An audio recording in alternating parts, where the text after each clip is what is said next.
কথায় বলে ঢেকি স্বর্গে গেলেও ধান ভানে, তো সেরকম হচ্ছে মুড়ি। মুড়ি আমরা বাঙালিরা যেখানেই যাই কিন্তু মুড়ি ছাড়ি না, মুড়িটা আমরা খাই।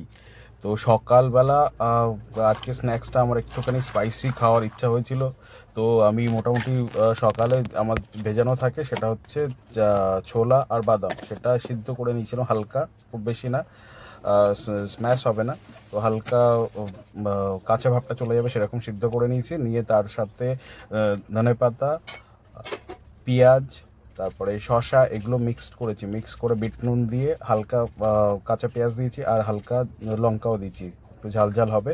সেটা নিয়ে তার উপরে মুড়ি আমরা ঢালবো। মুড়িটা হচ্ছে এখানকার মুড়ি, মুম্বাইয়ের মুড়ি, এটা গুজরাটি মুড়ি বলে বেশি, খুব হালকা।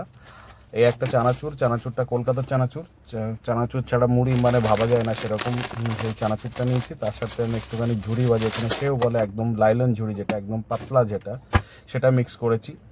সেটা মিক্স করে আমরা এবার নেব, এটা একটা চামচ দিয়ে ভালো করে ঘেটে নিয়ে একটু যাতে ভালো করে লেবুর রস আর এটা সব জায়গায় মিক্স হয়ে যায়।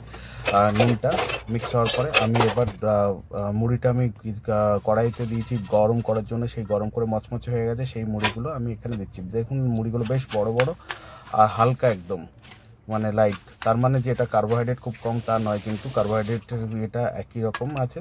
তারপরে এবার আমরা এটা হচ্ছে মাটির খুঁড়ি। মাটির খুঁড়ি যাতে আমরা লাস্ট টাইম গুজরাট থেকে আসার সময় আমরা নিয়ে এসেছিলাম, তো মাটির খুঁড়িতে আমরা চা খাবো ঘরে, সেই জন্যে। তো খুব বেশি চা ধরে না, একটা কাটিং চা যেরকম সেরকম, কিন্তু টেস্টটা আলাদাভাবে সুন্দর পাওয়া যায়। সেই জন্য আজকে সকালটা আমাদের মানে অসাধারণ হয়ে গেল, একদম পুরো মানে ঘরোয়া খাবার আর ঘরোয়া চা। চাটা কিন্তু চিনি নেই, অসাধারণ কিন্তু আমার লাগে, সুন্দর। Thank you.